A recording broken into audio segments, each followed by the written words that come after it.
Ang misteryo ng Hundred Islands.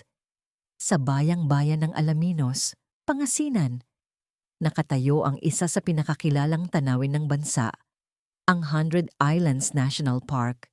Mahigit 100 isla, bawat isa may sarili nitong hugis, alamat, at misteryong hindi pa lubusang nauunawaan hanggang ngayon. Ngunit, sa likod ng kagandahan nito, may mga kwentong pilit itinatago ng dagat, mga kwentong hindi isinasama sa mga brochures at hindi rin sinasabi ng mga tour guide. Ngayon, samahan ninyo ako. Tuklasin natin ang misteryo ng Hundred Islands. Una, ang paniniwala ng mga matatanda. Ayon sa matatandang Alaminos, ang mga islang ito raw ay hindi simpleng likha ng kalikasan.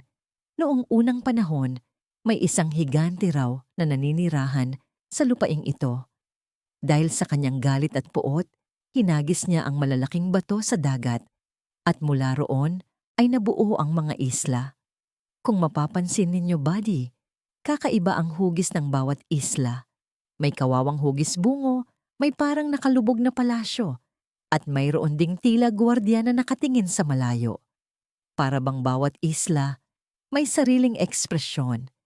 Pero ayon sa isa pang alamat, hindi raw higante ang dahilan, kundi isang bayan ng mga taong isinumpa matapos gumawa ng kasalanang hindi kayang patawarin ng mga Diyos.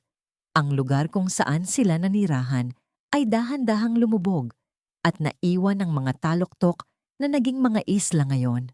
2. Ang misteryo ng lumalagas na boses. Hindi ito madalas isinasa publiko, ngunit may ilang mangingisda ang nagsasabing may mga gabi raw sa kalagitnaan ng karagatan, sa pagitan ng mga islang walang pangalan. May maririnig silang huni ng babae, malambing sa una, pero nagiging malungkot at bumabagsak na pag-iyak. Kapag sinusundan nila ang tunog, bigla itong nawawala. Kapag iiwasan nila, parang lalo itong lumalapit. May isang mangingisdang nagkuwento na habang papalapit sila sa Quezon Island, nakarinig sila ng boses na tila umiikot sa paligid ng bangka. Paglingon nila, wala. Pati alon, biglang tumahimik. Ayon sa mga kwento, ito raw ay espiritu ng isang dalagang nalunod noong panahon ng Hapon, nang ipagtanggol niya ang sarili mula sa mga sundalong mananakop. Hindi raw niya natagpuan ang katahimikan, kaya hanggang ngayon, humihingi siya ng tulong. 3. Ang isla na naglalaho. May isang maliit na isla na hindi kasama sa opisyal na mapa. Ayon sa ilang bangkerong lokal, lumilitaw ito tuwing perpektong low tide. Ngunit sa sandaling subukan daw ng sinuman na lapitan ito, bigla itong mawawala sa paningin. Isang bangkero ang nagkwento na minsan, halos maabot na raw nila ang isla. Kitang-kita nila ang buhangin at ilang punong nakatindig. Ngunit wala pang 1 minutong lumipas, natunaw ang imahe at para bang naging ulap at usok ang buong isla. Dahil dito, tinawag nila itong Islang Paasa, na riyan sa paningin, pero hindi kailanman mahahawakan. 4. Ang lihim na kuweba. Sa pagitan ng Governor's Island at Marcos Island, may mga kuweba na hindi pinapasok ng mga bangkero. Hindi dahil delikado, kundi dahil may kakaiba raw na pakiramdam sa loob.